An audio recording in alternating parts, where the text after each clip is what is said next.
लोग को डायरेक्ट संबंधता दी है। दीपंकर भट्टाचार्य जी भी हम लोग उसमें मुलाकात हुई थी पूर्व के अधिवेशन में। उन्होंने एक ही बात कहा कि हम लोग के बिहार में संदीप सौरभ जी हैं, वो आपकी आवाज बनेंगे। हमने कहा कि सर हमारी बात विधानसभा में उठाए हैं, हम आपसे आग्रह करेंगे कि राष्ट्रीय ये मुद्दा है, क्योंकि सरकार की राजस्व जो है अरबों में क्षति है, इसको सर राष्ट्रीय मुद्दा के रूप में आप उठाने का प्रयास करें, ये हम आपसे आग्रह करते हैं। हम सब चाहेंगे कि माननीय का आवाहन करें और एक बार उनका स्वागत करते हुए मंच पर संबोधन करने हेतु बुलाने का काम करें। संदीप सौरभ जी जिंदाबाद। जिंदाबाद जिंदाबाद। कामकाज नियमित प्रवृत्ति का है, जो रेगुलर बेसिस का कामकाज है उसके लिए आपको नियमित कर्मचारी ही रखना पड़ेगा। मान लिया कहीं का भवन बनना है तो नियमित काम नहीं है, आज भवन बना कल नहीं बन सकता है, लेकिन सचिवालय जब तक रहेगा तब तक उसमें डाटा एंट्री ऑपरेटर रहेंगे, इसलिए नियमित कामकाज का जगह है। इसके लिए आपको नियमित लोगों को रखना चाहिए, या जिसको आप 15 साल से 10 साल से लगातार कामकाज जिनसे ले रहे हैं उस कानून के मुताबिक उनका नियमितीकरण आपको करना चाहिए।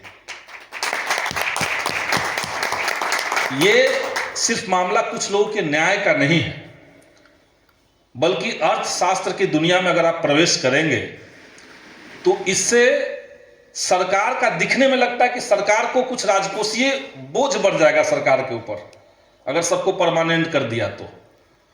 लेकिन उसका जो दूसरा पहलू है, जो कई सारे अर्थशास्त्री जिसकी तरफ इशारा करते हैं, कि अगर पैसे का ज्यादा से ज्यादा वितरण हुआ तो मार्केट में जो मंदी छाई रहती है उससे मार्केट उबरता है और उससे विकास की रफ्तार बढ़ जाती है। अगर डाटा एंट्री ऑपरेटर के जेब में सम्मानजनक वेतन आएगा तो आप अपने घर में जो जरूरी सामान है उसको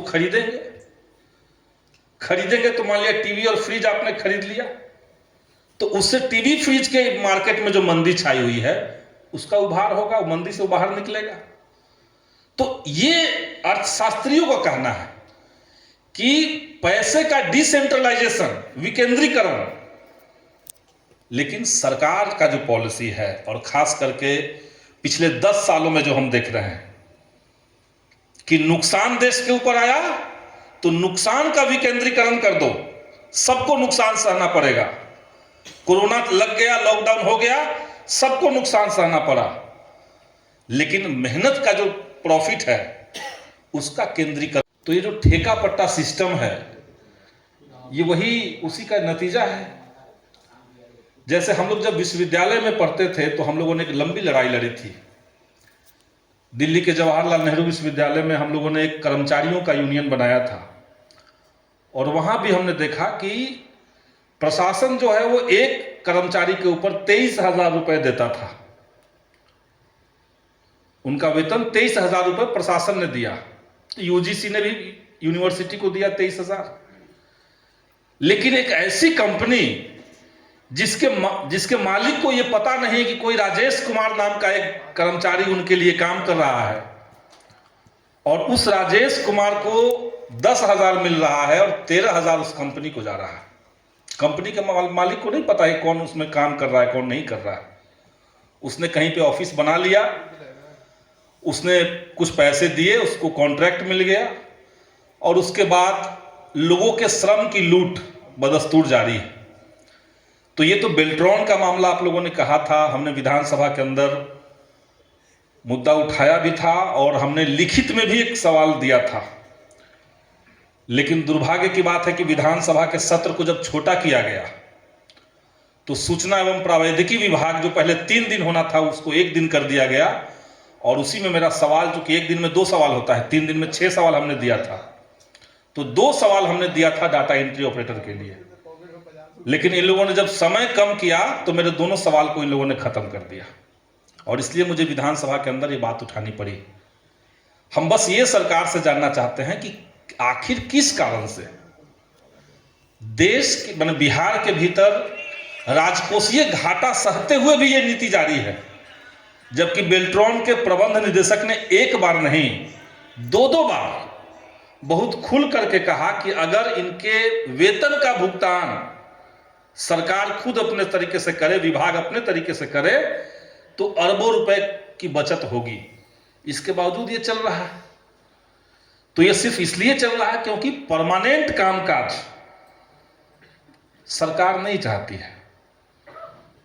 जब कोरोना का लॉकडाउन लगा हुआ था, आप लोग जानते हैं कि उस समय देश के 4 लेबर कोड देश के ऊपर इंपोज किया गया, और पहले के जो श्रम कानून थे, जो कर्मचारियों के, मजदूरों के हक अधिकार को सुरक्षित रखते थे, उसको सरकार ने डाइल्यूट किया।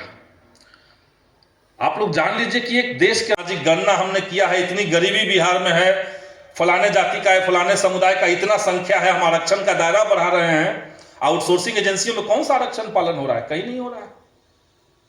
तो आपकी अपनी ही नीति जो है, उसके खिलाफ आपकी दूसरी नीति चली जा रही है। तो इसलिए तमाम अंतर्विरोधों से भरी हुई ये नीति है आउटसोर्सिंग एजेंसियों का।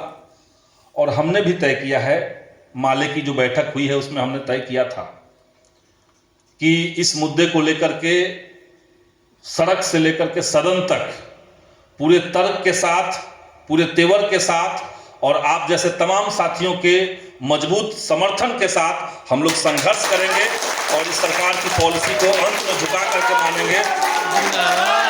इतनी ही बात कह करके फिलहाल हम अपने बात को खत्म करेंगे। आप तमाम साथियों का बहुत बहुत शुक्रिया, और देर से आने के लिए हम माफ़ी भी चाहेंगे। हम लोग को यही सूचना थी कि 2 बजे से आप लोगों का कार्यक्रम है।